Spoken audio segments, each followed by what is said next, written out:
Jean's first instinct upon waking was to remain silent. Perhaps that said something about how he'd developed as a person, or maybe the experiences he'd been through. Either way, paranoid caution had saved his life on numerous occasions, and it didn't cost him anything if there was nothing wrong. With eyes held shut, he strained his ears. He was just about to pick up the muffled conversation of his parents, and then the rhythmic beeping of hospital equipment. He was alive, then. That was good. He could vaguely remember the final words before darkness had taken him, an incantation that was altogether too familiar, yet also new. His father had never unlocked his aura before. The first time it had been Pyrrha. After that, whoever he could pay to unlock it. Usually some wandering hunter he might cross in the wilderness. It didn't matter when and where he unlocked it. He just always made sure it was active before he reached Beacon. After all, he hadn't needed to fake his way into the school for a long time. Sid might still sleep, but that he's stable now. There shouldn't be any risk, not unless something goes wrong. That was his father. The deep timbre of his voice was tinged with exhaustion, as though sleep had not been something he'd been able to attain. Something already went wrong, Juniper hissed. Too grim. Not only got close to the house, but nearly killed us all. What the hell happened with the watch? I don't know. That answer didn't seem to please his mother, for Jean could feel her anger from where he lay. But I will be finding out, rest assured. If anyone was slacking, I'll personally roast them over a fire. I don't like this, Nikki. I thought you said you didn't train him. Where did he learn to fight like that? It was probably instinct. Fear can do a lot to give a person motivation and inspiration. Don't think on it. How can I not? I almost died, only to find my son rushing at a huge monster with nothing but his bare hands. Jean felt a small flicker of some emotion, but buried it deep down, doing what he could to remain still and keep his breathing deep. Did his mother not even imagine what it was like for all of them as well? To see her standing there with that loving smile as she accepted death so they might live? It was too cruel. Shh. You're alive. He's alive. The worst didn't happen. Jean heard the two of them kiss, and had to squash the instinct to cringe at it. Seriously, right next to his hospital bed? Why don't you go to see the girls? They're probably just as worried as you are, and you're better at comforting them than I am. Tell me when he wakes up? Another kiss? Another frantic desire to be somewhere else? Of course. The door opened and closed as footsteps receded from the room. Are you going to keep being lazy, or is there some other reason you're pretending to be asleep? I was trying to sleep. Jean yawned as his blue eyes opened. There was a rush of artificial light, the room a terrifying shade of pristine white that seared his retinas. But a few moments later it started to come into painful focus. It was small, white room, lacking a window, but fitted with painfully bright light above his head. Besides the bed he lay in was a table, covered in potted plants and vases of flowers, as well as a few boxes of sweets. Nicholas sat in a wooden chair towards the end of his bed. It's not my fault my parents decided to get frisky right next to me. Idiot. Nicholas shook his head as he rose to his feet to walk beside Jean's head. He didn't particularly like being laid down when someone was nearby, but the moment he tried to move, a sudden pain laced through his stomach. Don't move. You've only been out for 2 days or so. You need time to recover. Did Mum's leg heal? It had been a nasty wound. Nothing compared to his own, but then again, he was used to receiving such. Watching her, a complete civilian, dragging herself across the floor towards him had been agonizing. She's fine. A bit of dust medicine and some stitches. She's on crutches right now, but they should be gone in a week or two. Nicholas reached down to flick his nose, causing Jean's face to scrunch up in displeasure. You should be more concerned about your own injury. You were nearly disemboweled. Jean tried to shrug, only for the motion to come across as simply shuffling in the bed. Well, I'm alive, so I guess I know it's not that bad. It would be too suspicious for him to act too biased, however. How did I recover anyway? It doesn't make sense that I could survive something like that be up so soon when Mum is on crutches. That would be because I unlocked your aura. His father's eyes closed with a soft sigh. You do know how that works, right? We learned a bit in school. Jean nodded. pleased that he wouldn't need to feign ignorance and go through some long conversation about it. It was hardly uncommon knowledge in Remnant, but then again, Jean had been the most attentive person either. There was one thing though. Why don't you just unlock Juniper's then? Hell, if she had aura, she might have been able to make it through that fight without getting hurt. Why didn't everyone have their aura unlocked? Why wasn't it something they did to all children like immunization? It worked along the same lines too, and while it did take some energy from one doing it, that was related to how much aura the recipient had. Surely with kids it would be less. I suppose they wouldn't have taught you all the intricacies. Nicholas sighed. The man pulled the wooden seat from the edge of the bed, scraping it across the floor so he could sit down near Jean's head. There are a lot of good things about aura. The defense, the healing, even more strength. But that doesn't mean it comes without problems. What do you know about aura, specifically? It's the manifestation of the soul. That's all I know other than what it does for people. For hunters. It's enough in this case. Keep in mind that not many people know much about aura at all. The soul isn't something that is easy to measure or experiment on, so a lot of people this is guesswork. Simply put, when we unlock a person's aura, we enable their soul to manifest as energy outside their body. The analog isn't exact, but you might imagine a normal soul as being a jar locked deep inside the body, while an open soul can travel and expel all the way to the skin. It infuses the entire body, and it protects it. Nicholas sighed, rubbing one hand against his face. The problem is that the Grimm hunt humanity through our emotions, and what they lack is a soul. When we unlock your aura, all of a sudden your soul is not just locked away inside you, but sometimes even visible on your skin. We have more than enough evidence that this makes you more appealing to Grimm as well. It might be something to do with your emotions being more vivid, or expelling from your body with aura.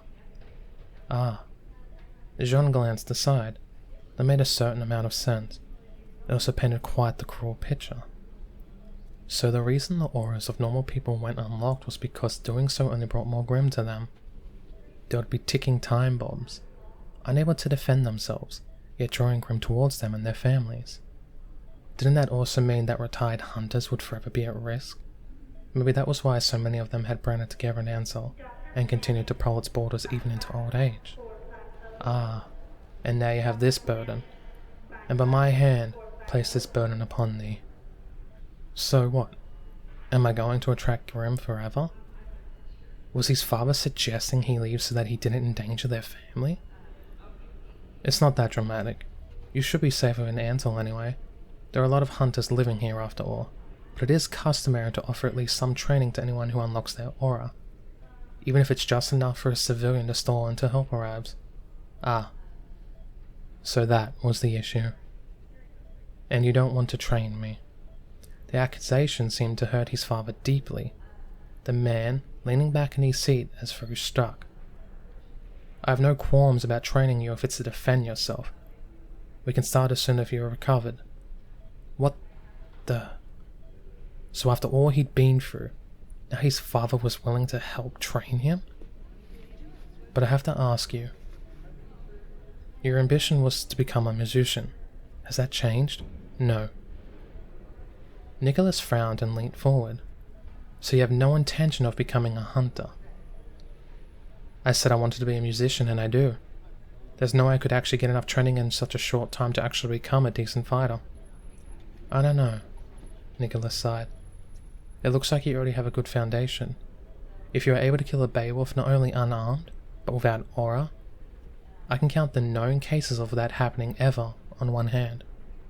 And most of those were plucky people leading them into traps. They used the environment to their advantage for traps or obstacles. I don't think I've ever heard of someone achieving what you did. It was just instincts.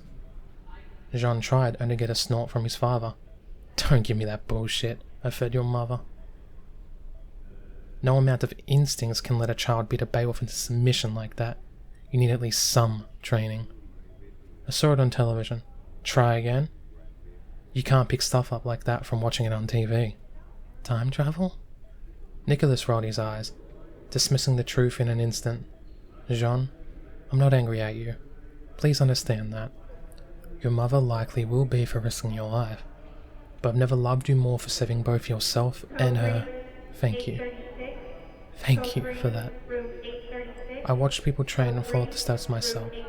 It wasn't enough to ever get good, but I only had enough to keep beating it over the head with a pipe.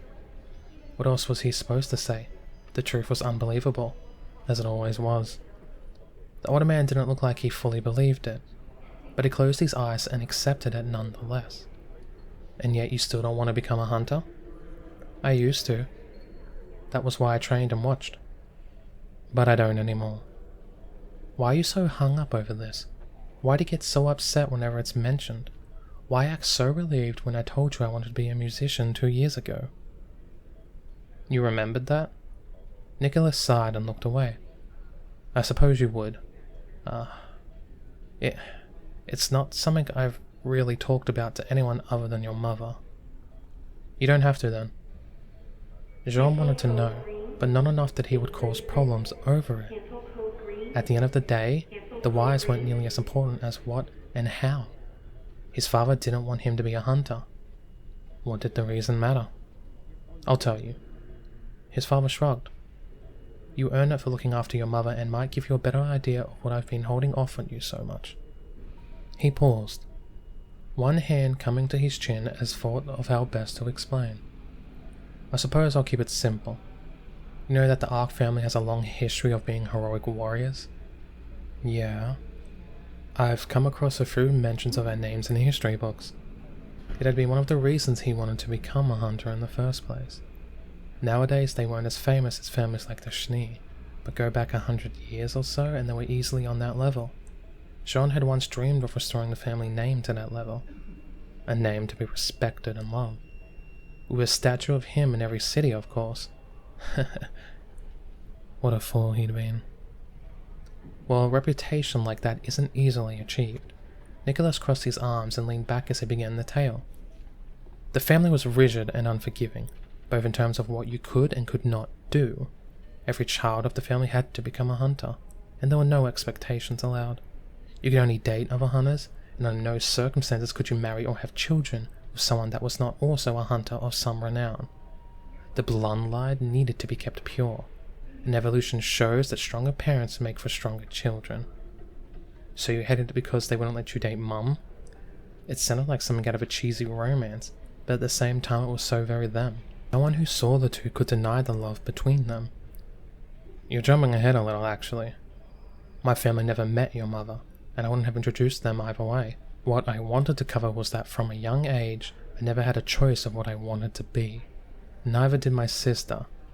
Jean had an aunt? That was the first he'd ever heard of such a thing. He wasn't naive enough to realize what that meant. He had an aunt. My sister was Sylvia Ark, and she was 3 years older than me. I had looked up to her ever since I was young, because she was the only one to play with me. My parents felt play should be disguised as training, and thus the only games I knew would be things that could help that. Dodging balls, hand-to-eye coordination games, the like. But Sylvia would play silly little card or board games with me, things we actually liked. Anyway, she graduated before I did and went off to do her own missions. She was a rising star in the kingdoms, someone to watch out for. Her parents were thrilled and kept pushing her to take difficult missions. I always used to make her promise that she would come back. And she didn't, Jean guessed. Worse. Nicholas growled. She did come back. It was a mission to protect a research convoy deep into the Grimlands, an attempt at finding out more about how the Grim live in the wild. It was a doomed idea, but she went along with it because it was what our parents wanted. When the Grim struck and she realized it was lost, she remembered her promise to me and fled. Nicholas ran a hand through his hair, looking agitated. She came back alone and near death, collapsing in the hospital the moment she arrived. There was a scandal initially. People thought she had just left them all to die, and with Sylvia recovering in a coma, her side of the argument wasn't coming to light. Eventually the council decided it was no one's fault, just a bad idea in the first place. No one was to blame. But that wasn't enough. Not for my father, nor my mother. Jean had never met them, not in any of his lives. and he was beginning to see why. Dishonor, coward, scandal, that was all they could hear. When I came rushing from Beacon to finally see her, to make sure she was okay, there was a loud crack as the wooden armrest of the chair gave way beneath his fingers. They were standing next to her bed. All the equipment unplugged. Holy. That took a turn for the dark all of a sudden. He expected a tale of a sister long lost that had turned his father away from the profession. But to hear his own grandparents had effectively murdered their child? Told me they didn't get away with that. Things were different back then. Making Jean's eyes go wide. No way. The council didn't want any panic. Sylvia was a famous figure and she might have died of natural causes anyway. They released a statement saying there were complications, that her injuries were too severe. It was all swept under the rug. That's insane. Did they at least get arrested? Old war heroes like them? No, they didn't get arrested. I never saw them again. I refused all contact and disowned myself in everything but name. They might still be alive for all I know. I simply don't care, so as long as they never come see my family. The point of this story is why I didn't want any of my children to become hunters. Though it seems with you that I ironically followed in my father's footsteps. Jean understood those words. By seeking to ensure that his own children never became hunters, in a small way, he'd been as manipulative as his father he hated. Where Grandfather Ark had sought to enforce his will on making Nicholas a hunter, Nicholas had done the same in denying Jean that goal. In every other life that would have been true, but for this one time, he could give his father some real comfort. I don't want to be a hunter. Jean could see the man's shoulders tense, as though he still didn't quite believe it. I don't know how many times I need to tell you. I wanted to, but not anymore. So you don't need to train me or feel bad about anything, because I'm not interested at all. Even when I did though, I don't think I ever hated you for denying me. I was always a bit annoyed, but I did wonder if you had a reason. And as flawed as that reason might be, it was nowhere near as bad as those of his father's parents. I'm glad. The older man smiled. The first true smile John had seen since he woke up. I'll still be training you though. Now that your aura is unlocked, you need to know enough to defend yourself. And if you're going to be traveling a lot, you might as well have some training. I guess that's fine. The door slammed open. Nicholas Ark! You told me you would let me know when he was awake! Sweetie, we were just, Juniper was having none of it, sweeping into the room and pushing the man aside so fast he fell from his chair. Before Jean even knew what was going on, she had her arms around him, cradling his head beneath her chin. I was so frightened. I thought you were going to die. You shouldn't have come back. I told you to run. I love you. You were so stupid. She leaned back with an expectant expression. Well? Were any of those questions? Jean managed, still a little woozy for being pulled up so quickly. I'm sorry? He wasn't, but it was what usually worked when he was in trouble. I forgive you. His mother sighed, but only if you never risk your life like that again. Not a chance. If she or any of his sisters were in danger, then there was no way he wasn't going to act to save them.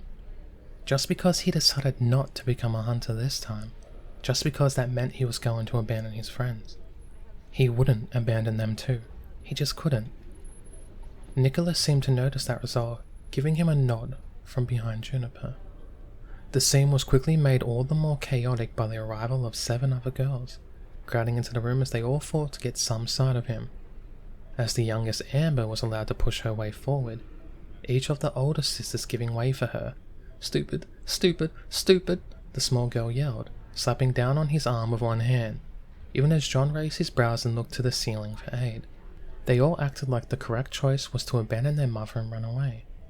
Maybe for a normal person it would have been, but he knew his limits. Sort of.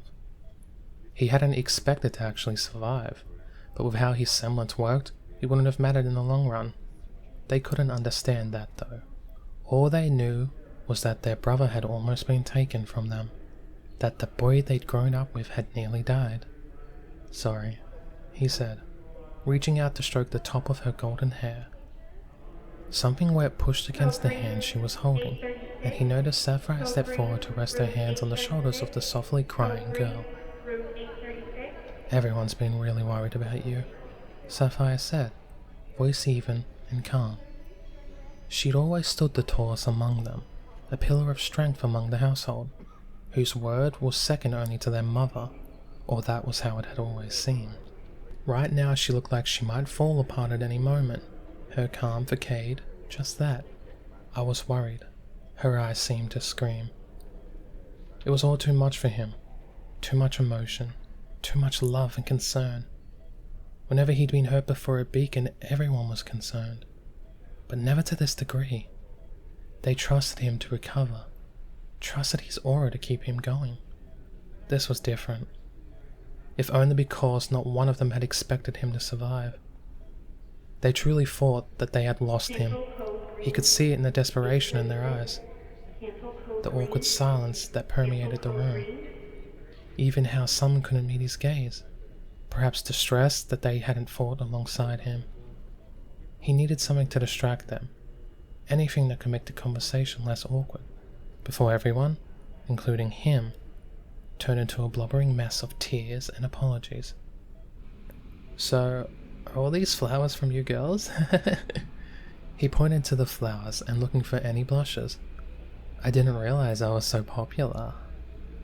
Sapphire winced. They're not from us." "Oh? These?" His mother cooed, with a voice so filled with sugar that it almost made his teeth rot. The girls backed away from the bed slightly, Nicholas following them as his mother clasped his hand in two of hers. "Fancy us bringing flowers to only find that you already had all of these. There's Mrs. Green from the store, Miss Robinson from next door, as well as Amber's primary teacher, Miss Maroon. Oh dear. Not to mention my best friend Grace," Hazel growled out from the crowd, the telltale sound of cracking knuckles letting him know what would be coming the moment he recovered. Feeling more than a little faint. "Who knew I was so popular, eh?" His mother looked unimpressed, as did just about every other girl there.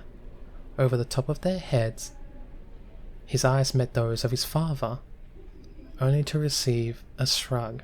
That treacherous bastard. Crud. Well, I hope you liked this chapter. It's starting to get really interesting, and this is honestly one of my favorite stories. I love it to death. But yes, I can't wait to do the next one. So if you liked, leave a comment and subscribe. And yes, that is me begging. Have a good day, everyone.